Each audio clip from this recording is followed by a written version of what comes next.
listeners. Welcome to Plano's Political Pitbull Podcast. I am Esther. And I'm Ruth. And today we have an update on some bills that we are watching in the state legislature and the Plano Arts Plan. Passes council and the new council takes their seats. First up, on May 12th, the City Council authorized the results of the election. Plano has 179,588 registered voters. Sadly, only 20,593 actually voted.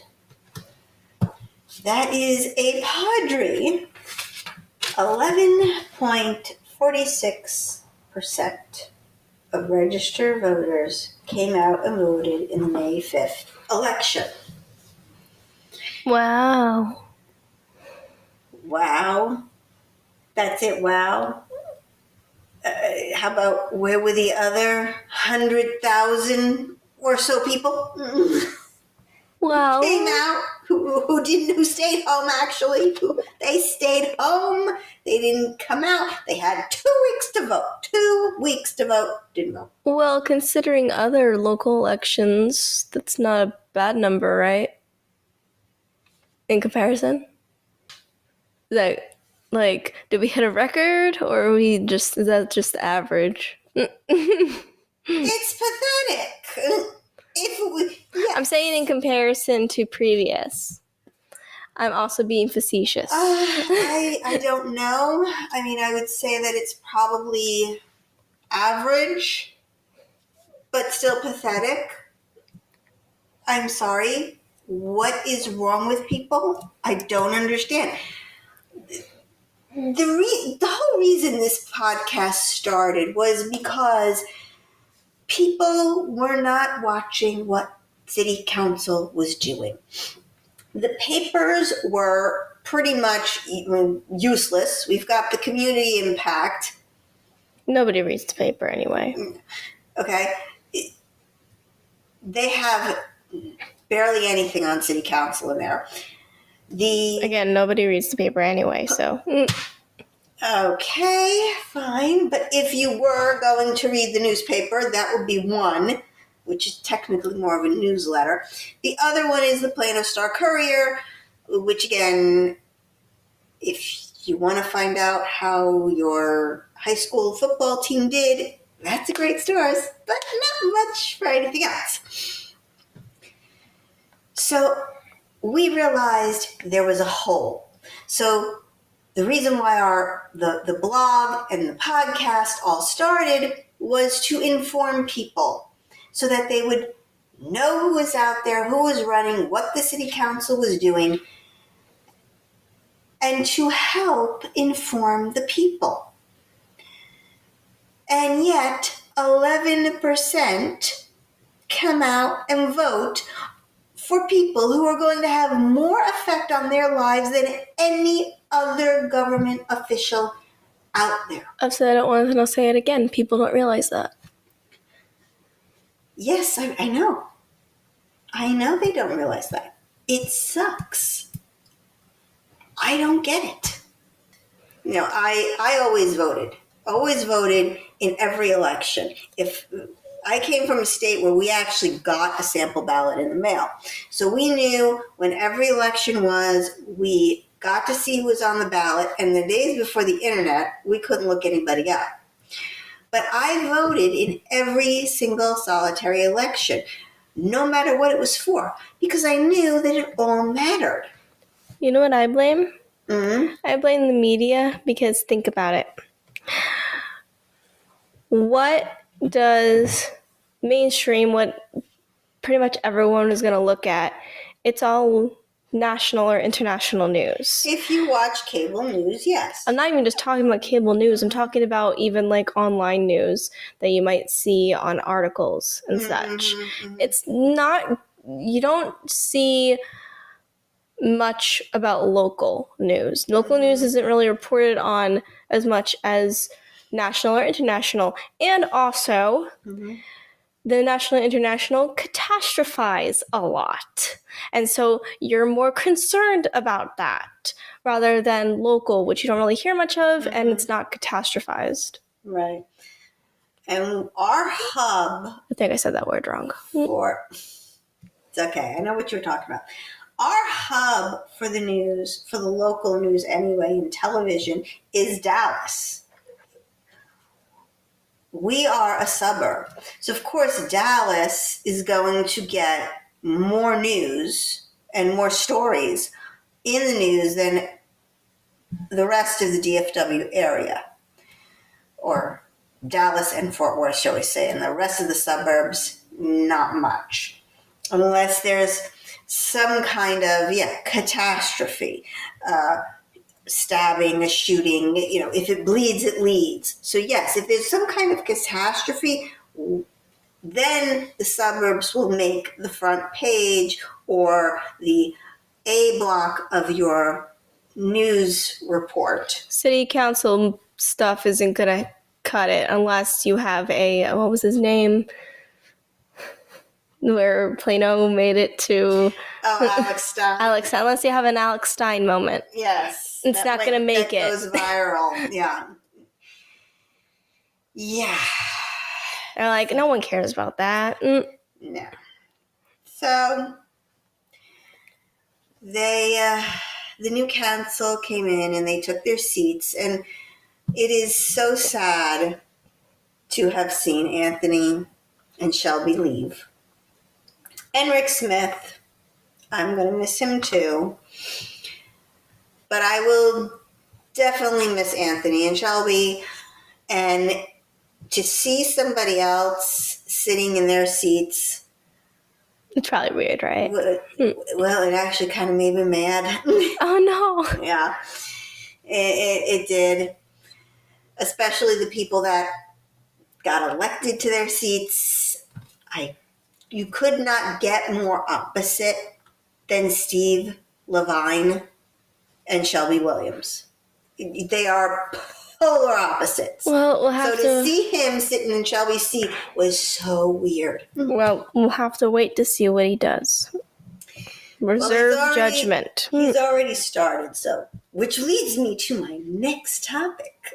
Oh. Which is the arts plan. Now, we talked about the arts plan in the last time. Yeah, and I felt you were kind of degrading the artists. Yes. Now, I am sorry if that is how it came off. That was not my intention. My intention was to say, art is a wonderful thing, but it should be for and funded by the private sector. I was just watching today, actually, the documentary show on Getty, the Getty family. Mm-hmm. We were watching that today. And the guy was basically the richest man in America in the 1940s and 50s. And he was an oil tycoon. But he was also an art collector, and he loved the arts. And he decided when he got older and was going to give back to society, he built a museum in California. And he actually was very involved in that, used his own money to do it, designed it himself, put art pieces in it, and when he passed away, his money went to the museum. That is a wonderful thing. That is a great thing. Not a dime of public money, of taxpayer money, went into that. And that's what I'm talking about. We can have great art and great artists and great museums, but they should be privately funded. The taxpayers want and need infrastructure, roads, water, sewer, bridges. I'll even say maybe a park, okay? They don't need, it is not the government's job, in their purview, art. So that is what I was trying to get across. Now, it may be harder to get someone to fund it rather than having city council just approve it and, all that. But there is a saying that nothing worth doing comes easy. Yes. And there's also no free lunch. That too. Somebody's going to pay for it. And in this respect, I think that we have wealthy families. I think Steve Levine is one of them, who would love to have a legacy. And part of that legacy could be funding the arts himself and not using our money as taxpayers to do it. Which brings us to the art plan. It was originally on the consent agenda, and it was pulled off by Councilmember Horn. Thank you, Councilmember Horn. He said he thinks it's a good plan. So now already I'm concerned. But this was the good part. He is concerned about the cost. Specifically, the 800-seat venue that the plan wants, the Visual Arts Center they want to build. 800-seat venue? Yeah. Yeah, I know. I thought What do they mean by seat? Well, I thought that it was supposed to be like a gallery to show off your art. I don't know. And this sounds more like a theater, which we don't really need. But apparently that's what he said. So I'll just go with that. He said it will also have to be actively used for it to make a profit. Right. Okay. It's government owned. It's not going to make a profit. Okay? Just not going to do it. It's going to be a money killer. Just what we need. He supports the plan, but he wants the people to know that the council will be working on the costs in the budget work session. Mm-hmm. Okay? So I think he's trying to smooth over the cost. It's going to be a lot. It always is. And it's going to be something that is not a necessity. And the taxpayers, I'm sorry, they should have a problem with it.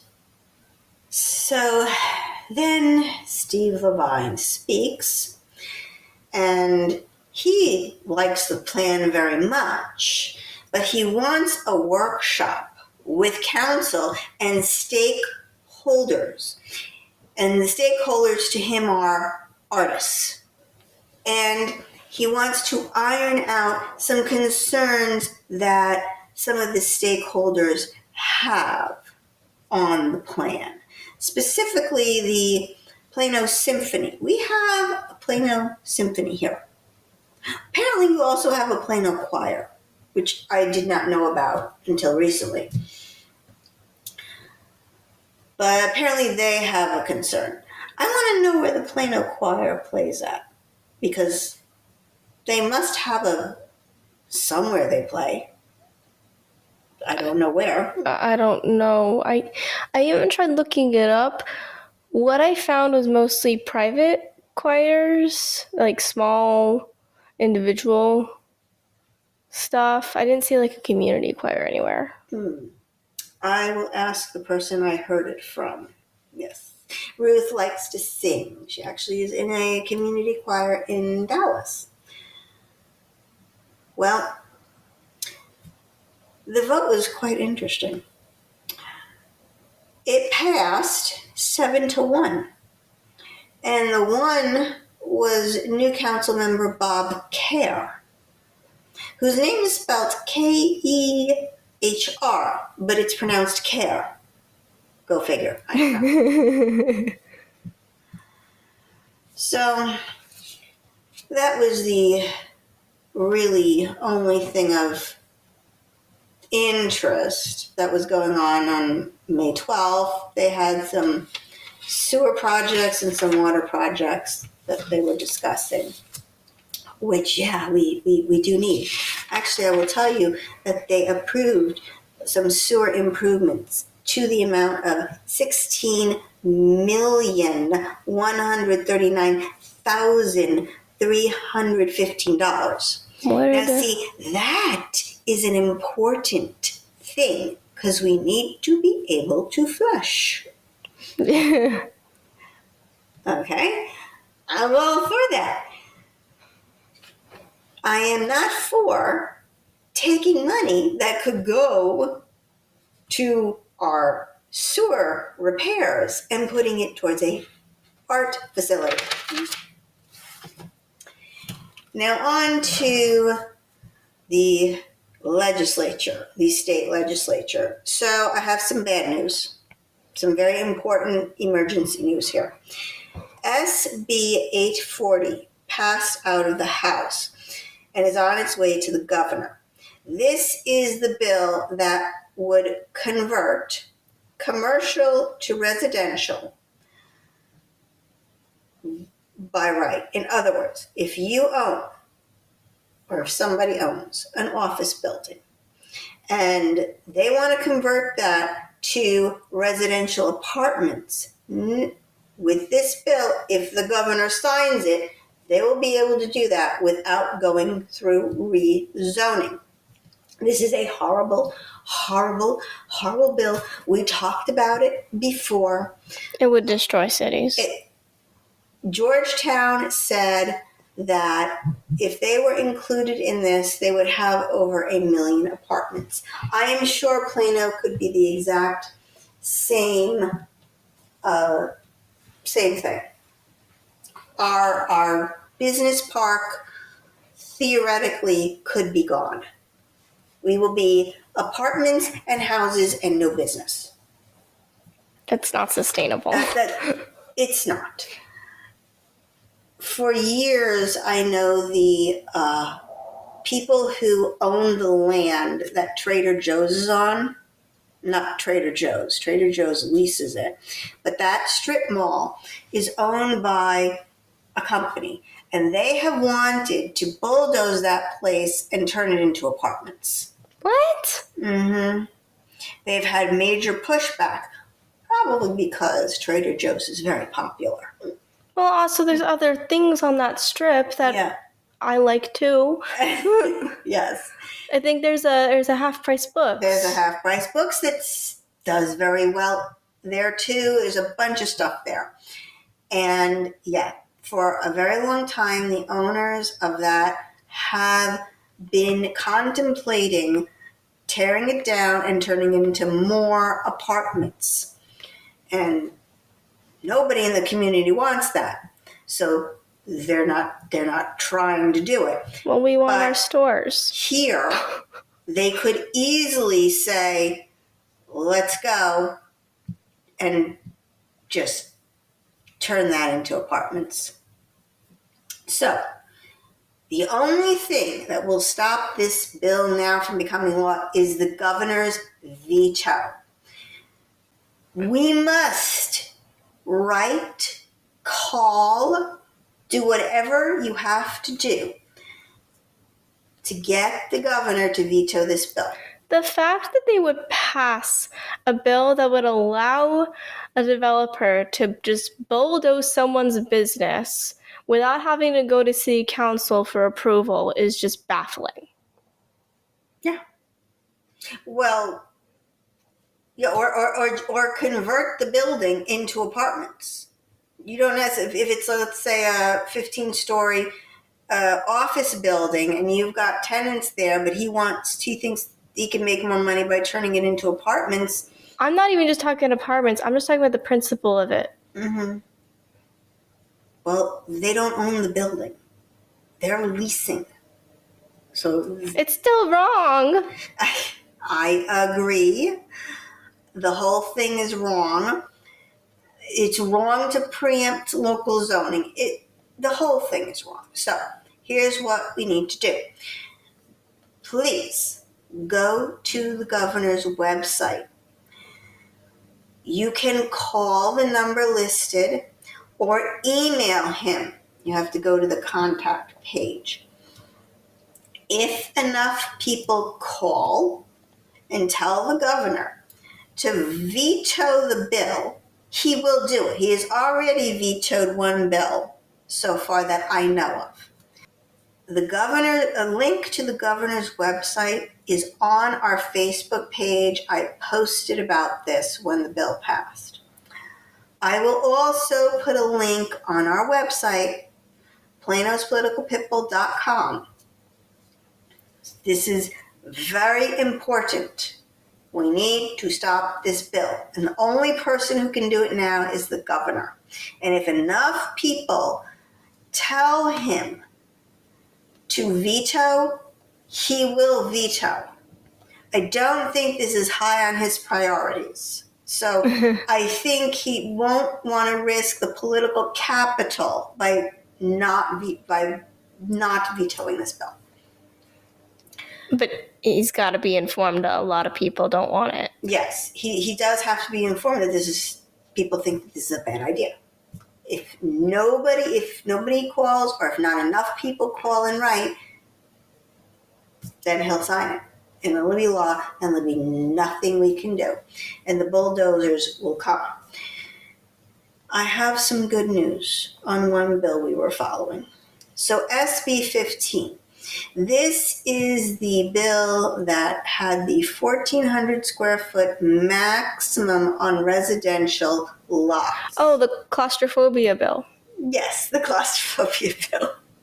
We're going to cram you in like sardines. Well, something amazing happened. It failed on a point of order in the House. So a gentleman stood up and he made a point of order saying that the bill carved out an exemption that basically is not allowed. So from what I understood, the speaker talked very fast, but what I gathered was Dallas asked for a carve out in a specific area near their police training center. So the author of the bill allowed it. Well, apparently you can't do that. You can't just say one city gets a carve out.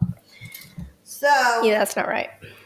The point of order stood and the bill died. Now, I have been watching the live feed of the House floor. It is mind-numbing. It's mind-numbing to her. It's interesting to me. I don't know how. I mean, if it's your cup of tea, fair. Well, I can't do it. I will say, currently as we are speaking, they have been debating SB 25 for almost 3 hours. No. It's officially 3 hours. All right. It is officially 3 hours. From the time recording. Because people will make points of order. People will make amendments. I believe, what amendment are we on now? Are we finally on 20? No, we are not on 20. Yet. But we were on Amendment 17. We're probably on Amendment 18 or 19 by now. Yes. So, and this is a fairly straightforward bill. It's a bill to make Texas healthy again. It's a long bill, but one would think this would all be, everybody would be in agreement. I have to say, I do not know who the Republicans are and who the Democrats are in this because, Democrats for a long time has always had the reputation of liking more government and more regulations, and Republicans are the opposite. I think in this case they flipped. They flipped for a few. They flipped for a few bills. It's been very interesting. Yes, it has been very interesting. So you can watch the live stream of the House on the Texas House of Representatives website. You can also see previous live streams. I was waiting all night yesterday. Not all night, but all day, almost all day yesterday for SB 15 to come up, and it never did. And so finally they got to it today, and it went quick. So I am very happy about that. One down. We're still waiting on the third one. We are waiting on the boarding house bill. This is boarding house by right. Some people refer to this as the frat house bill. Basically, this bill would allow boarding houses in almost every city. By right. So if this passes, I can turn my house into a boarding house and rent out every single room. It is supposed to come to the floor today. That is the day we are recording this. Crossing our fingers, it also dies. Yes. We are recording this on May 25th. So when we come back and do another episode, we'll let you know how that went. I believe I also put on our Facebook page to call your representatives and have them try and stop this bill. A point of order that works would help. So, but that one has to stop. This session has been quite interesting in that we've had a lot of bills from Republicans that are heavy on the regulation. Yeah. This health bill, for example, is one. It's very heavy. It wants to create a commission or a committee of some kind on health. It wants to have a nutrition class in school for the kids. They want people to go to college to have a nutrition course. Wait, what? Yeah. I missed that part. Yeah. Mandate that you have to take a nutrition class in college? Yes, as part of your general education classes. Oh my gosh. There's already so many pointless general education classes. I had to take, when I went to school, when I went to college, it wasn't in this state, but part of it, we had to take a health and nutrition class. And we had to learn these things. So it's not abnormal, but they were trying to get all kinds of exemptions for that class and all kinds of exemption for the gym class. The part of the bill was adding more physical education in 8th grade. I think they start lowering the requirements for physical education the higher you get. And the other thing was... I didn't go to public school, though. But you did have gym. You had gym class. Well, yeah, I was going to say they didn't lower requirements in 8th grade. We didn't have it I did not have it in high school. But you still had to... I had to have a credit, though. You had to have a credit? We just didn't have gym class. Yes. So you had to do something outside of school because they didn't have... The private school you went to didn't have gym. We had a gymnasium. I don't know why we didn't have gym. I don't know. Well, they had sports. They had basketball. They had other things. I know, we're getting off track. Sorry. But anyway, it's been strange watching the Democrats pick apart all these new regulations and Republicans wanting the new regulations. It's really been strange. Yeah. especially on the food labels. One would think that would be right up the Democrats' alley, but a lot of people are pushing back on these Well, extra food labels that this bill would put. you know why I think that is? Because anything one party wants, the other party, these stupid party lines, anything one party wants, the other party has to disagree with. In almost every case, even though it should be bipartisan, you have these stupid party lines where, oh, if they're in favor of this, then it must be bad. That's why we're nonpartisan here. Because, I can get behind some of this particular bill that they are still working on. 3 hours, one bill. SB 25. If you want to look up SB 25 for yourself, you can go to Texas Legislature Online. That is the name of the website. And you can put in SB 25 and you can read the bill yourself. It's lengthy. They got points taken away for the length. But you can still skim it. Yes. Most people, if you are into health and wellness, you're going to like it. All right. And if you want to help people get healthy again, you'll like it. Unless you're against more regulation. Well, I don't know. I mean, like I said, we've sort of flipped here. It's very odd. This is a phenomenon, Used to be the Democrats were all the, alfalfa sprouts and vegans and vegetarians and everything. And now it seems like the Republicans are going that way. I'm very confused. But anyway, I don't know how long this SB 25 is. I don't know how many other bills they have, but I have a feeling that the boarding house bill is probably going to come in late. It might have something to do with Trump. You think it's just because Trump has the initiative to make America healthy again that all of a sudden now... Someone literally did say making Texas healthy again. Basically, using his slogan. Yeah, well, except for Texas, yes. I said basically.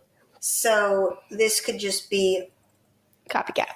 Since we don't like Trump and he's doing this initiative, we're going to just be against having healthier children? I wasn't even just talking about that. I was talking about the Republicans too. Oh.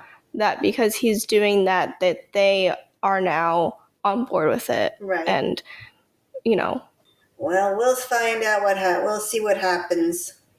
I'll have to get back to you on that. So I have a story of something that happened to me personally at the Plano Municipal Court. I didn't even know we had a jury system in the Plano Municipal Court. I thought that court was specifically, traffic tickets, things of that nature. So a few months ago, I got a jury summons to appear at the courthouse and serve in voir dire to be, if I was going to be selected to be on a jury. The letter said, call the night before to see if you're still needed. I called. I was still needed. Now, I read this letter very carefully. Ruth, at the bottom, please read the red that is bold, red, and underlined. Appropriate attire is required in the courtroom. Shorts, halter tops, or lewd such offensive clothing is prohibited. Okay. Not a problem for me, all right? So the night before, because I had to get up very early in the morning for me, and to be all the way across town by 8:30 start time. I really didn't know where it was, so I wanted to give myself plenty of time. So the night before, I laid out my outfit that I was going to wear. It was a very cute outfit. Laid out the jewelry, did, okay, everything. Of course you did. You know. So I did all that, and I picked a very nice, professional-looking outfit. And in the morning, I got dressed. I looked very cute, I thought, and I grabbed my hat. Now, for those who aren't familiar with our podcast, Ruth and I are Jewish. Ruth and Esther, very biblical Jewish names. But we're Jewish. And in the Jewish religion, a married woman covers her head. Now, there's all kinds of different interpretations of this. The ultra-Orthodox women will wear wigs. Or headscarves. Or headscarves. They'll cover so that you won't see their hair. Less religious, more conservative Jews will just cover their heads. And for me, it's usually in the form of a hat, or I'll have what I call a female yarmulke, which I wear. It's very pretty. There are all kinds of things. Ruth likes to wear bandana, like silk little bandanas on her head. So we do this. I have all kinds of things that I can wear on my head. That day, I picked a hat. So I go, I'm there, I check in. Nobody says anything to me. I go to walk into the courtroom, and the officer who is standing outside the courtroom asks me, "Ma'am, can you please remove your hat?" And instinctively, no just came out of me. I just went, no.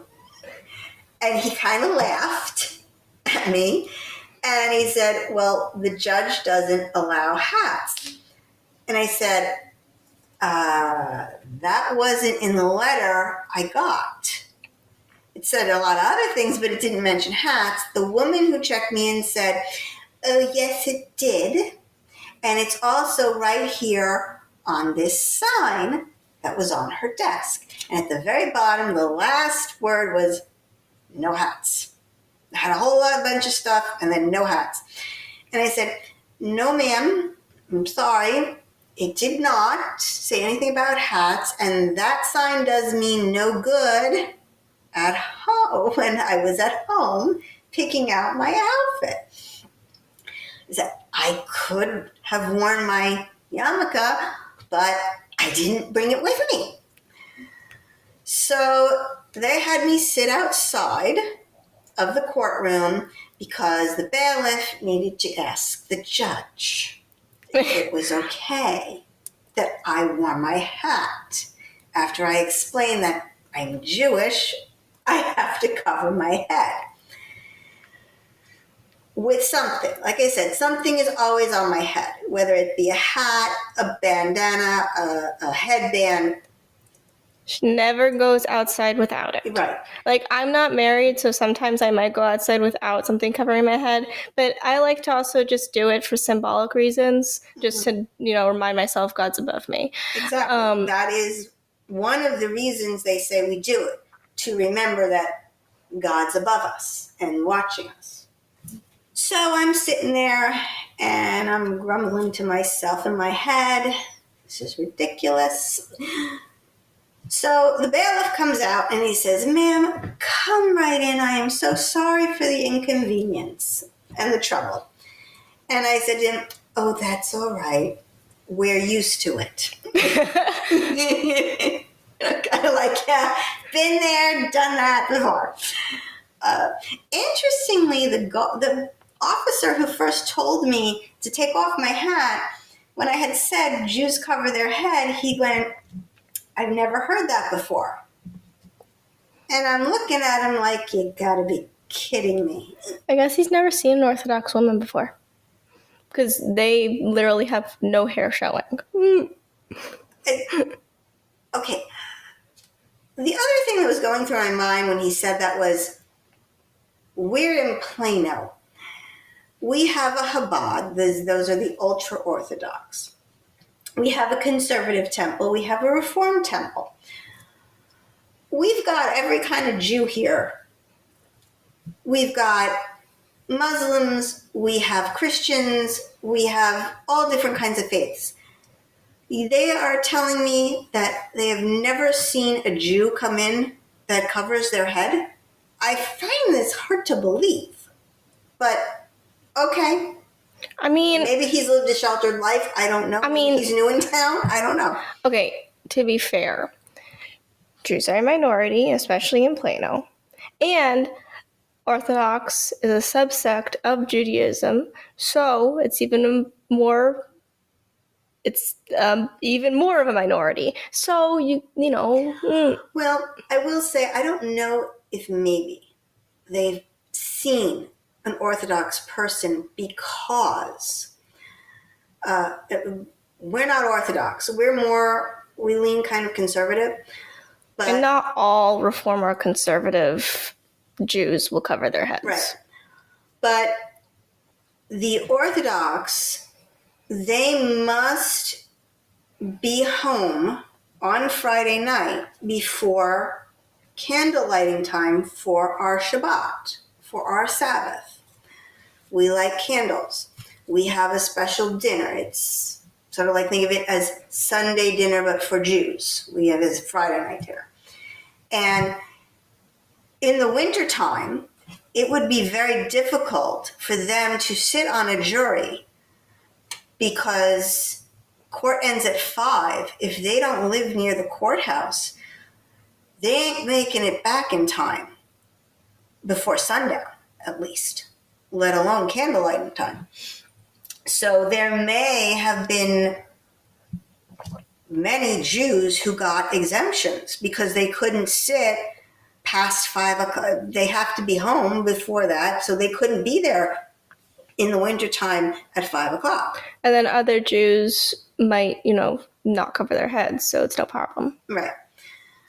So I have to say, I am not mad at the judge. The judge was, let me in there. Interesting little tidbit that happened. I never got to see any action. I was prepared, except for the hat. I was prepared. I had, brought stuff to do because I knew I was going to be there a while. There was only one case, and it was only going to be a 6-person jury. But I had never been in a courtroom before in my life, in this kind of courtroom, and I love court dramas, and I was kind of excited and looking forward to seeing how it happens in real life. Well, about 9:30, the bailiff came, and he was very personable, very funny, put everybody at ease because he knows nobody wants to be there. And he said, the lawyers are talking, and I'll let you know we may or may not need you today.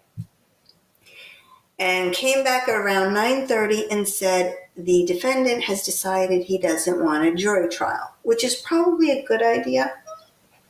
But I was a little disappointed. We were all there. Some people took off work, and now this was the letdown. So getting back to what I was saying, I'm not mad at the bailiffs. I'm not mad at the officers. I'm not mad at the clerk. No, not mad at the judge. Who needs to be disciplined is the person who wrote the letter for the summons to appear. Because if it is important to the judge that he says no hats allowed, then that should have been in the letter. No hats. And then I would have, instead of putting on my full hat, would have worn something else on my head that would have been more acceptable and not had this slight issue when I got there. So I had asked, and I had talked with the bailiff after, and I said, whoever writes this needs to just add no hats. And, I would have, like I said, I'm sorry, I would have picked something else. And he was very kind, and he said, you have nothing to be sorry for. He did say he has seen people come to court in stuff that he would not wear to the beach. I said, I know, people do not know how to dress anymore. They don't. People, they go to the Walmart in their pajamas. I don't get it. In the 50s, a woman wouldn't go on the subway in her blue jeans. That was an I Love Lucy episode. Lucy got a loving cup stuck on her head. It's a very famous episode, and she had to get it off her. And Ethel had to take her on the subway to get it off, to get to somebody who could take it off her head. And Ethel was in her blue jeans. She was, I guess, doing chores around the house. And she says, all right, I have to go change out of my blue jeans. And Lucy went, Ethel, I have a loving cup on my head. Surely you can wear your blue jeans. She said, I have never gone on the subway in my blue jeans, and I never will. And they both were dressed nicely to ride the subway and go out to get this cup off Lucy's head. So people have lost the art of dressing today. Fashion is different. Fashion is very different, yes. Best flip-flops out, But like I said, I'm not mad at the people who I interacted with. The person who wrote the letter made a mistake, and that should be fixed for the future people who are of faith that covers their head. Alrighty. Our very important dog is still Gemma. Gemma is a friendly dog who is about 3 years of age. She is very sweet and is so playful too. Gemma will make a great companion for you. She was never claimed by her owner and wants a new home. Gemma is an affectionate dog too. She is at the Plano Animal Shelter. Sweet baby. Yes. And our sponsor, we have been brought to you today by Southwest Pain Management. Southwest Pain Management takes care of most chronic pain without addictive pain pills, with the goal of getting you back to doing the things you love. They are also the world's leading long COVID experts. Dr. Groisman has patients fly in from all over the world to treat their long COVID. Please go to their website, reliefbeginshere.com, to see what they do. Well, that is all the time we have for today. Just a note, they did move past SB 25. They are now on a different bill. Yeah, they didn't make it to 4 hours. I'll have to look up and see whether or not it actually passed. But that's good. Maybe we will have the boarding house bill come up today. Please remember to like, share, and subscribe and help us with the algorithms. This is Esther. And this is Ruth. For Plano's Political Pitbull, signing off.